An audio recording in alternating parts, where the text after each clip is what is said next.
హైదరాబాద్ అంటే ఇప్పటివరకు 3 నగరాలు: సికింద్రాబాద్, సైబరాబాద్, హైదరాబాద్. కానీ ఇప్పుడు హైదరాబాద్ అంటే 4 నగరాలు. తొందరలోనే హైదరాబాద్ నగరం ముఖ్యంగా సైబరాబాద్ అని ఏదైతే క్రియేట్ చేసిండ్రో అట్లాంటిది న్యూయార్క్ నగరంతో పోటీ పడే విధంగా మహేశ్వరంలో ఒక కొత్త నగరాన్ని నిర్మించాలని ఇవాళ మన ప్రభుత్వం నిర్ణయం తీసుకున్నది. కొత్తగా వచ్చే ఆ 4 నగరం పేరు future city. Hyderabad city, Secunderabad city, Cyberabad city is equal to fourth సిటీనే అవర్ ఫ్యూచర్ సిటీ అధ్యక్ష. ఆల్రెడీ హైదరాబాద్ ఇండియాలో ఉండే అన్ని సిటీస్తో పోటీపడి ఇండియాస్ ఫాస్టెస్ట్ గ్రోయింగ్ సిటీగా నిలిచింది. ఇప్పుడు హైదరాబాద్ని నెక్స్ట్ లెవెల్కి తీసుకెళ్లే time. We want to build the greatest city in India. ఇప్పుడు వచ్చే future city New York, Tokyo, Singapore లాంటి ప్రపంచ నగరాలతో పోటీ పడబోతుంది. The future city of Hyderabad will compete New York, London, Tokyo, Seoul and Dubai. ఇప్పటికే హైదరాబాద్కి 3 నగరాలు ఉన్నాయి కదా, మరి 4th సిటీ ఎందుకు? అసలు ఈ 4th సిటీ ఎక్కడుంటుంది? అందులో అసలు ఏముంటుంది? ఈ మధ్య తెలంగాణ సీఎం రేవంత్ రెడ్డి తమ ఉద్యోగులకి జీతాలు ఇవ్వడమే చాలా కష్టంగా ఉంది అన్నారు. ప్రతి నెల 1వ తారీఖు నాడు జీతాలు ఇవ్వడానికి తలప్రాణం తోకొస్తుంది. తెలంగాణ ఫైనాన్షియల్ కండిషన్ ఇలాంటి సిచ్యువేషన్లో ఉన్నప్పుడు ఒక అడ్వాన్స్డ్ ఫ్యూచరిస్టిక్ సిటీని స్క్రాచ్ నుండి కట్టడం అవసరమా? ఆంధ్రాలో అమరావతి లాగా ఫ్యూచర్ సిటీ కూడా గవర్నమెంట్ మారగానే ఆగిపోయే ప్రాజెక్టేనా? ఈ వీడియోలో తెలుసుకుందాం. ఫస్ట్ అసలు ఈ 4th సిటీ మనకు ఎందుకు కావాలి?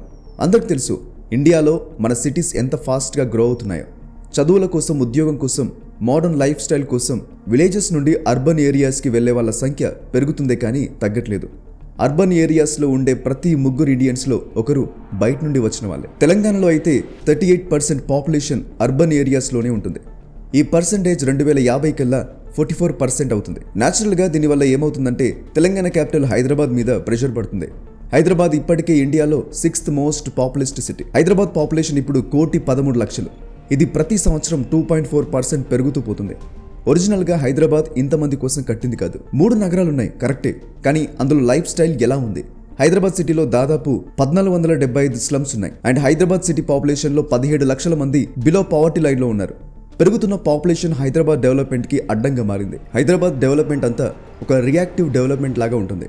ట్రాఫిక్ కంజెషన్ పెరిగిన తర్వాత ఫ్లైఓవర్లు రావడం, ఫ్లడ్స్ వచ్చిన తర్వాత డ్రైనేజ్ సిస్టమ్ని బాగు చేయడం మనం చూస్తూ ఉంటాం. ఒక స్టడీ ప్రకారం హైదరాబాద్లో అన్ప్లాన్డ్ డెవలప్మెంట్ వల్ల ఫ్లడ్స్ వచ్చే రిస్క్ 50% పెరిగింది. ఇలాంటి పరిస్థితి మళ్ళీ హైదరాబాద్కి రాకూడదని తెలంగాణ గవర్నమెంట్ 4th సిటీని ప్లాన్ చేసింది. ఒక సిటీని ప్లాన్డ్గా స్క్రాచ్ నుండి కట్టడం వల్ల ఇప్పటిదాకా మనం డిస్కస్ చేస్తున్న ప్రాబ్లమ్స్ అన్ని అవాయిడ్ చేసే ఛాన్స్ ఉంటుంది. అది సరే, అసలు ఈ ఫ్యూచర్ సిటీ ఎక్కడుంటుంది? అందులో అసలు ఏముంటుంది? ఈ ఫ్యూచర్ సిటీ హైదరాబాద్కి సౌత్లో 50 కిలోమీటర్ల దూరంలో ఉన్న ముచ్చర్ల విలేజ్ దగ్గర ఉంటుంది. ఈ ఏరియా శ్రీశైలం నాగార్జున సాగర్ హైవే కానుకొని ఉంటుంది. ముచ్చర్లలో 4th సిటీని మేము ఈ రోజు ఎస్టాబ్లిష్ చేయబోతున్నాము. ఈ ఏరియాని ఎందుకు సెలెక్ట్ చేస్తున్నారంటే ఇక్కడ నుండి ఇంటర్నేషనల్ ఎయిర్పోర్ట్ చాలా దగ్గర. ఫ్యూచర్ సిటీ మెయిన్గా 30,000 ఎకరాల్లో ఉంటుంది. దీంట్లో 7 మండలాలు, 56 విలేజెస్ కవర్ అవుతున్నాయి. యాక్చువల్గా లాస్ట్ బీఆర్ఎస్ గవర్నమెంట్ ఇదే ఏరియాలో ఒక ఫార్మా సిటీని ప్లాన్ చేసింది. దీనికోసం ఆల్రెడీ బీఆర్ఎస్ గవర్నమెంట్ 19,000 ఎకరాల ల్యాండ్ని ముచ్చర్ల చుట్టూ అక్వైర్ చేసింది. కానీ లాస్ట్ అసెంబ్లీ పోల్స్లో బీఆర్ఎస్ ఓడిపోయి కాంగ్రెస్ గవర్నమెంట్ పవర్లోకి వచ్చింది. కాంగ్రెస్ గవర్నమెంట్ పవర్లోకి వచ్చిన తర్వాత ఫార్మా సిటీని స్క్రాప్ చేసి అదే ప్లేస్లో ఫ్యూచర్ సిటీని ప్లాన్ చేసింది. ఈ ఫ్యూచర్ సిటీ 8 జోన్స్గా డివైడ్ అయి ఉంది. ఈ zones AI city, life science zone, health city, sports city, electronics and manufacturing zone, education zone, entertainment zone and residential zone. ఏఐలో వచ్చే అన్ని ఫ్యూచర్ డెవలప్మెంట్స్ కి డెడికేటెడ్ గా ఏఐ సిటీ ఉండబోతుంది. We are establishing the AI city, artificial intelligence city on a 200-acre site near Hyderabad. దీనివల్ల Hyderabad future కి రెడీగా ఉండడం కాదు, ఫ్యూచర్ ని క్రియేట్ చేయగలుగుతుంది. In our city, we not only embrace future, but we also create it. ఈ మధ్య CM Revanth Reddy AI city లోగోని కూడా లాంచ్ చేశారు. హెల్త్ సిటీలో అయితే వరల్డ్ క్లాస్ హాస్పిటల్స్ ఉండబోతున్నాయి.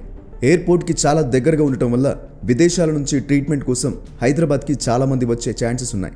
దీనివల్ల హైదరాబాద్లో మెడికల్ టూరిజం పెరుగుతుంది. స్పోర్ట్స్ సిటీలో అయితే చాలా రకాల ఫెసిలిటీస్ ఉంటాయి. Multipurpose indoor arena training centre, sports injury treatment centres లాంటివి ఉంటాయి. దీంతో పాటు స్పోర్ట్స్ అకాడమీ, ఒక మల్టీపర్పస్ స్టేడియం, పెద్ద పెద్ద ఇంటర్నేషనల్ ఈవెంట్స్ని హోస్ట్ చేయడానికి కూడా ఒక స్టేడియం ఉంటుంది. వీటితో పాటు ఒక ఇంటర్నేషనల్ క్రికెట్ స్టేడియం కూడా ఉంటుంది. అంతేకాదు ఈ సిటీ ఫుల్లీ సస్టైనబుల్ సిటీ. అంటే మన జనరేషన్కి ఉన్న నెసెసిటీస్ కోసం వచ్చే జనరేషన్కి కావాల్సిన రీసోర్సెస్ని యూజ్ చేయడం, పొల్యూషన్ కూడా లేకుండా నెట్ జీరో ఎమిషన్స్తో డెవలప్మెంట్ ఉండేలా ప్లాన్ చేస్తుంది. It will aim for total carbon zero. వీటితో పాటు ఒక అడ్వాన్స్డ్ ఫిలిం సిటీ కూడా ఎంటర్టైన్మెంట్ జోన్లో వస్తుంది. ఇలా ప్రతి ఆస్పెక్ట్ లో ఈ సిటీ అడ్వాన్స్డ్ గా ఉంటుంది. హైదరాబాద్ సిటీని ఈ సిటీతో కనెక్ట్ చేయడానికి 42 కిలోమీటర్ల గ్రీన్ ఫీల్డ్ రోడ్ వేస్తారు. గ్రీన్ ఫీల్డ్ రోడ్ అంటే అసలు ఏమీ లేని చోట రోడ్ వేయడం. ఈ గ్రీన్ ఫీల్డ్ రోడ్ తో పాటు ఇప్పుడున్న మెట్రో నెట్వర్క్ ఫ్యూచర్ సిటీ దాకా ఎక్స్పాండ్ చేయబోతున్నారు. సో ఇవన్నీ గవర్నమెంట్ ప్లాన్ చేస్తున్న పనులు. ఫ్యూచర్ సిటీకి సంబంధించిన పనులు ఆల్రెడీ ఏమైనా స్టార్ట్ అయ్యాయా అంటే ఎస్, స్టార్ట్ అయ్యాయి. Telangana government already future city development authority form చేసింది. హైదరాబాద్ కి HMDA ఎలాగో ఫ్యూచర్ సిటీకి FCDA అలాగే. ఫ్యూచర్ సిటీకి సంబంధించిన డెవలప్మెంట్ అంతా ఇదే చూసుకుంటుంది. లాస్ట్ బడ్జెట్ లో Telangana government municipal administration and urban development department కి 17,600 కోట్లు కేటాయించింది. లాస్ట్ ఇయర్ ఫ్యూచర్ సిటీకి దగ్గరలోనే CM Revanth Reddy young India skills university శంకుస్థాపన చేశారు. చాలా సంవత్సరాలుగా డిలే అవుతూ వస్తున్న రీజనల్ రింగ్ రోడ్ కన్స్ట్రక్షన్ కూడా త్వరలో స్టార్ట్ అవుతుందంట. 2025 ఏప్రిల్లో జపాన్ కు సంబంధించిన మరుబెని కార్పొరేషన్ అనే సంస్థ ఫ్యూచర్ సిటీలో 1000 కోట్లు పెట్టి 600 ఎకరాల్లో ఇండస్ట్రియల్ పార్క్ నిర్మిస్తామని ప్రామిస్ చేసింది. గూగుల్ కూడా AI సిటీలో ఒక AI రీసెర్చ్ సెంటర్ని పెడతామని ప్రామిస్ చేసింది. సో ఫ్యూచర్ సిటీకి సంబంధించి అన్ని పాజిటివ్గానే జరుగుతున్నాయి.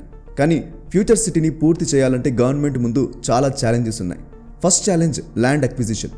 ప్రస్తుతం ఈ ఏరియాలో 15,000 ఎకరాల గవర్నమెంట్ ల్యాండ్ ఉంది, 15,000 ఎకరాల ఫారెస్ట్ ల్యాండ్ ఉంది. ఇంకా 15,000 ఎకరాలు ఈ సిటీ కోసం ఫార్మర్స్ ఇవ్వాలి అని రేవంత్ రెడ్డి రిక్వెస్ట్ చేశాడు.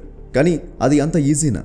రీసెంట్గా జరిగిన లగచర్ల ఇష్యూ తర్వాత ల్యాండ్ అక్విజిషన్ అనేది గవర్నమెంట్కి అంత ఈజీ కాదు.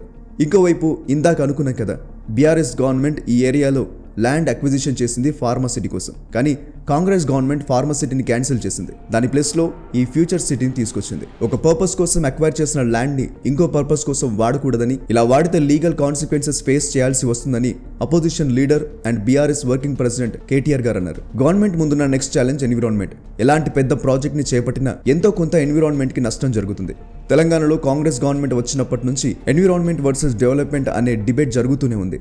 తెలంగాణలో నేవీ రేడర్ స్టేషన్ కోసం గవర్నమెంట్ దామగుండం ఫారెస్ట్ ని డిస్ట్రాయ్ చేసిందని చాలా మంది ఎన్విరాన్మెంటలిస్టులు చాలా పెద్ద ధర్నాలు చేశారు. అది మర్చిపోక ముందే HCU ల్యాండ్ ఇష్యూ చూశాం. ఈ ఇష్యూ అయితే నేషనల్ లెవెల్ కాంట్రవర్సీ అయింది. ఈ కచ్చబౌలి వివాదం జరుగుతున్నప్పుడే యూనివర్సిటీ ఆఫ్ హైదరాబాద్ ని ఫ్యూచర్ సిటీలోకి రీలొకేట్ చేస్తామన్న ప్రపోజల్ వచ్చిన తర్వాత గవర్నమెంట్ కి చాలా బ్యాక్లాష్ వచ్చింది. 400 ఎకరాలు హైదరాబాద్ నడి ఒడ్డున మీరు ఆక్షన్కి పెట్టడం అనేది ఎంతవరకు దయాదాక్షిణ్యం లేకుండా ఈ ప్రకృతి వినాశనానికి మీరు కొని తెచ్చుకుంటున్నారు. సో ఎన్విరాన్మెంట్ కి సంబంధించి ఏ కాంట్రవర్సీ లేకుండా ఫ్యూచర్ సిటీ ప్రాజెక్ట్ ని కంప్లీట్ చేయడం అనేది తెలంగాణ గవర్నమెంట్ కి చాలా పెద్ద challenge. Next challenge and most important challenge డబ్బు. ఇంత పెద్ద సిటీని కట్టడానికి డబ్బు ఎక్కడి నుండి తీసుకొస్తారు? ఆల్రెడీ కాంగ్రెస్ గవర్నమెంట్ చాలా హామీలు ఇచ్చింది. Free buses, free current, Kalyana Lakshmi, Rythu Bandhu లాంటి స్కీమ్స్ వల్ల గవర్నమెంట్ కి చాలా ఖర్చు ఉంటుంది. కానీ ఇప్పుడు తెలంగాణ గవర్నమెంట్ కి ఉద్యోగులకి కరెక్ట్ టైంకి జీతాలు ఇవ్వడం కూడా కష్టంగా మారింది.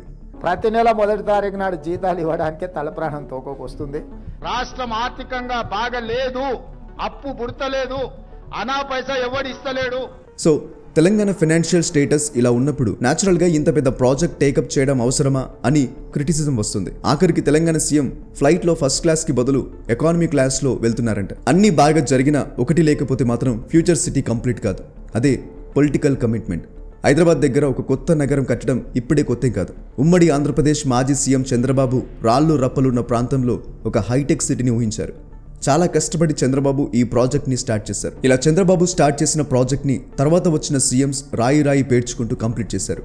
ఇది వేరే గవర్నమెంట్ స్టార్ట్ చేసింది, నేనెందుకు పూర్తి చేయాలి అని ఏ సీఎం ఆలోచించలేదు. అలా ఆలోచించలేదు కాబట్టే ఒకప్పుడు రాళ్ళు గుట్టలుగా ఉన్న ఈ ప్రాంతం ఇప్పుడు ఇలా తయారైంది. గచ్చిబౌలి, కొండాపూర్ లాంటి ప్రాంతాలు ఒకప్పుడు పల్లెటూళ్ళు, ఇప్పుడు అవి సిటీ హబ్లు. ఎన్ని గవర్నమెంట్స్ మారినా సైబరాబాద్ విషయంలో అన్ని గవర్నమెంట్స్ పొలిటికల్ కమిట్మెంట్ చూపించాయి. అలానే ఫ్యూచర్ సిటీ విషయంలో కూడా ఒకవేళ రేపు గవర్నమెంట్ మారినా కూడా ఇదే కమిట్మెంట్తో పనిచేస్తే తప్పకుండా కొన్ని దశాబ్దాల్లోనే మన తెలంగాణలో ఒక వరల్డ్ క్లాస్ నగరం రెడీ అవుతుంది. అదే టైంకి మన పక్క రాష్ట్రంలో ఉన్న అమరావతి కూడా రెడీ అయ్యే ఛాన్సెస్ ఉన్నాయి. అంత సవ్యంగా జరిగితే ప్రపంచంలో ఉన్న బెస్ట్ సిటీస్ లో 2 మన తెలుగు రాష్ట్రాల నుంచే ఉంటాయి. ఫ్యూచర్ సిటీ గురించి మీ అభిప్రాయాన్ని కింద కామెంట్ సెక్షన్ లో చెప్పండి. ఈ వీడియో నచ్చితే లైక్ చేయండి, షేర్ చేయండి. ఇలాంటి మరిన్ని వీడియోస్ కోసం ఇప్పుడే ఈ ఛానల్ ని సబ్స్క్రైబ్ చేసుకోండి. Thank you for watching.